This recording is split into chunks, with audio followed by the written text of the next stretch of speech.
मुशरिकीन कहने लगे हम क्या करें? हस्सान ने कहा देखो मोहम्मद तुम्हारा हमसाया है, तुम्हारा रिश्तेदार है, तुम्हारे अंदर रहता है, तुम में खाता पीता है, सोता जागता है। अगर मोहम्मद में कोई कमी है, कोई ऐब है तो मुझे बताओ, फिर उस ऐब को बुनियाद बनाकर मैं पूरी नज़म तैयार करूंगा।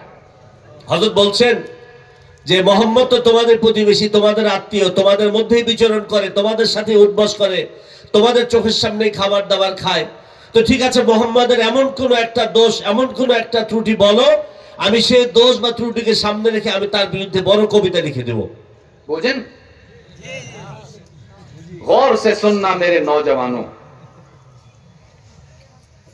मुशरिकीन कहने लगे हस्सान 40 साल हो गए मोहम्मद को देखते देखते, हमने उसका बचपन भी देखा, हमने उसका लड़कपन भी देखा, हमने मोहम्मद की जवानी भी देखी, हमने उसका शबाब भी देखा, हमने उसकी खलवत भी देखी, हमने उसकी जलवत भी देखी, हमने उसका हंसना भी देखा, हमने उसका रोना भी देखा, हमने उसका उठना भी देखा, बैठना भी देखा, चलना भी देखा, रुकना भी देखा, फैसले भी देखे, खरीदारी भी देखी। 40 साल तक देखने के बाद हम कसम खा के कहते हैं हस्सान आज तक मोहम्मद में कोई कमी नजर आई ही नहीं। जी তারা বলছে হাসান আমরা 40 বছর যাবত মোহাম্মদকে দেখছি, তার শৈশব দেখেছি, কৈশোর দেখেছি, তারুণ্য দেখেছি, যৌবন দেখেছি, তার একাকিত্বের জীবন দেখেছি, তার ব্যবসা বাণিজ্য দেখেছি, তার চলাফেরা দেখেছি। এই 40 বছরের জীবনে হাসান আমরা আজ পর্যন্ত মোহাম্মদের জীবনে তার চরিত্রে একটা ত্রুটিও খুঁজে পাই নাই। काफिरों को तो हमारे नबी में कोई कमी नजर नहीं आई, पता नहीं हमें क्यों अपने नबी का चेहरा अच्छा नहीं लगता, लिबास अच्छा नहीं लगता, पता नहीं हम किसको आइडियल बना के चल रहे हैं, पता नहीं हमने कयामत में किसके हाथ से जन्नत लेनी है, पता नहीं किसने हमारी शफाअत करनी है। হযরত বলছেন যে কাফের হয়ে এত কট্টর দুশমন তারা পর্যন্ত নবীজির জীবনে একটা খুঁত, একটা ত্রুটি, একটা দোষ বের করতে পারেনি, তাহলে আমরা নবীর উম্মত দাবি করে আমরা কেন নবীর জীবনকে ভালোবাসি না? আমরা কেন আমাদের চেহারায় নবীর সিরাত সুরতকে আনতে পারি না? আমাদের কাপড় চুপড়ে, আমাদের বেশভূষা আমরা কেন নবীকে আনতে পারি না? हस्सान कहने लगे जब तुम्हें उनमें कोई कमी नजर नहीं आई तो मैं कैसे झूठे शेर बनाऊं। হাসান বলছেন তোমরা যখন মোহাম্মদের জীবনে কোনো ত্রুটি খুঁজে পাওনি, তাহলে আমি কিভাবে তার নামে মিথ্যা কবিতা রচনা করব? वो कहने लगे हस्सान हम आपका हदिया बढ़ा देते हैं, मोहम्मद में कमी भी आप खुद तलाश करो। समझ गए हो? हस्सान कहने लगे मैं कैसे तलाश करूं, मुझे क्या मालूम वो कहां होते हैं। उन्होंने कहा हम बताते, ये बाज रिश्तेदार दुश्मनों से बढ़कर काम करते। কিছু আত্মীয় থাকে যারা ঘরের শত্রু বিভীষণ হয়, বলছে মোহাম্মদ কোন দিক দিয়ে যায়, কোন পথে চলে, এই রাস্তা, তার চলাফেরার সব গোপন তথ্য আমরা তোমাকে দিয়ে দেব। वो कहने लगे वो एक रास्ता है, वहां से रोजाना मोहम्मद गुजरते हैं, आप वहां चले जाओ, वहां बैठ जाओ, जब वो सामने से गुजरे उनका चेहरा देखना, उनके बाल देखना, उनकी चाल देखना, उनके रुखसार देखना, उनके होंठ देखना, उनकी आंख देखना, सीना देखना, हाथ देखना, कहीं ना कहीं तुम्हें कोई ना कोई ऐब मिल जाएगा, बस उसको बुनियाद बना के शायरी करना। তারা বলছে ওই একটা রাস্তা আছে, ওই রাস্তা দিয়ে মোহাম্মদ চলাফেরা করে, তুমি সেখানে চলে যাও, গেলে তুমি তার চেহারা দেখতে পারবা, তার হাত পা দেখতে পারবা, তার চুল দেখবা, দাড়ি দেখবা, তার বেশভূষা দেখবা, সবকিছু দেখার পরে তুমি কোনো না কোনো একটা ত্রুটি হয়তো খুঁজে বের করতে পারবা। हस्सान उस रास्ते में जाकर बैठ गए नौगा वालों और इंतजार करने लगे कि कब आएगा वो जिसके खिलाफ मैंने अशार बनाने हैं। थोड़ी देर गुजरी, अचानक फिजा में खुशबू फैलना शुरू हो गई। হাসান অপেক্ষা করছে ওই রাস্তায় গিয়ে গোপনে যে মোহাম্মদ আসবে, তার ত্রুটি খুঁজে বের করব, দীর্ঘ সময় অপেক্ষা করছে। হঠাৎ করে হাসান অনুভব করতে পারছে যে চতুর্পাশের বাতাসে যেন অত্যন্ত আকর্ষণীয় সুঘ্রাণ ছড়িয়ে পড়েছে। हसन ने दाएं देखा, बाएं देखा, पीछे देखा, आगे देखा, खुशबू कहां से आ रही है? इतने में अल्लाह का महबूब सामने से आता हुआ नजर आया। হাসান ডানে তাকিয়েছে, বামে তাকিয়েছে, সামনে তাকিয়েছে, পিছনে তাকিয়েছে যে এই সুঘ্রাণ কোথা থেকে আসছে। ইতিমধ্যে রহমতে আলম হুজুর পাক সাল্লাল্লাহু আলাইহি সাল্লাম সামনের দিক থেকে হেঁটে এসেছেন।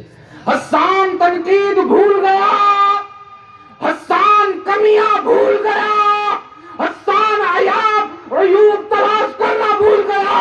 उसने मोहम्मद का चेहरा देखा और दिल निकाल कर मोहम्मद के कदमों में रख दिया। वहीं बैठे बैठे नात बनाई।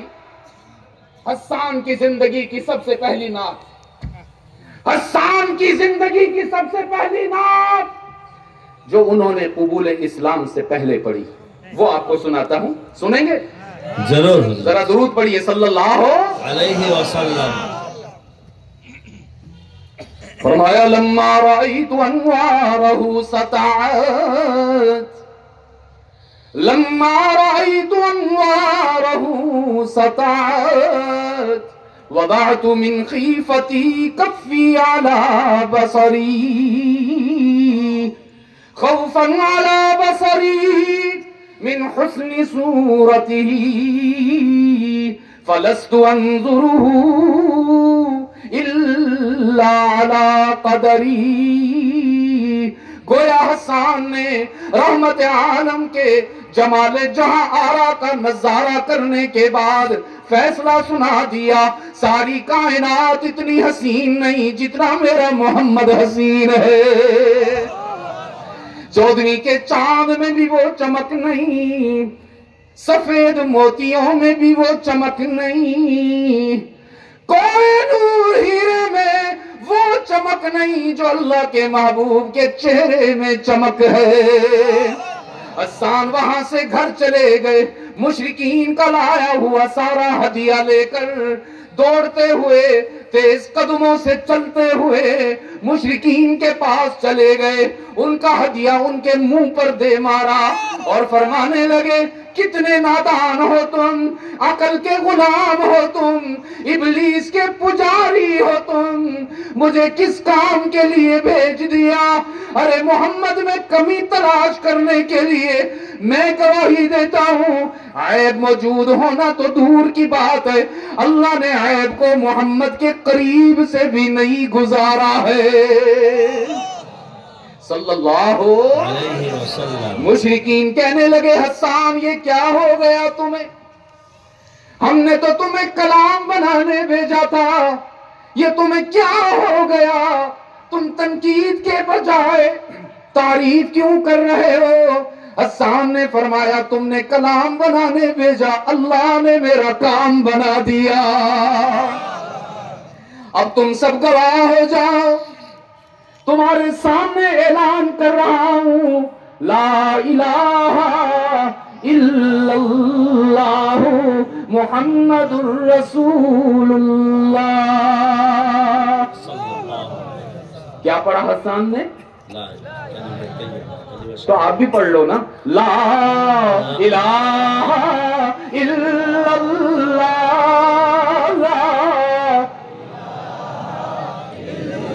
घबरा के नहीं, शर्मा के नहीं। ये जिक्र तो आप, मुझ तक आवाज नहीं आ रही, मैं चाहता हूं अल्लाह के अर्श तक आवाज चली जाए। जोरे पढ़ो ना, कलमा पढ़ने में क्या घबराना, क्या शर्माना। आज दिखा दो अल्लाह को कितना प्यार करते हो उससे। ला इलाहा इल्लल्लाह, ला इलाहा इल्लल्लाह, ला इलाहा इल्लल्लाह, ला इलाहा। याद रखना अजीज दोस्तों, हमारे महबूब ने, हमारे रसूल ने, अल्लाह के महबूब ने हमें दो अमानतें सौंप रखी हैं। हम पर एतमाद करके دو ذمہ داریاں ہمیں دے رکھی ہیں. پہلی ذمہ داری یہ ہے کہ اللہ کے حق کے عبادت میں کسی کو شریک نہ کرنا. کوئی اور معبود نہیں. معبود کون ہے؟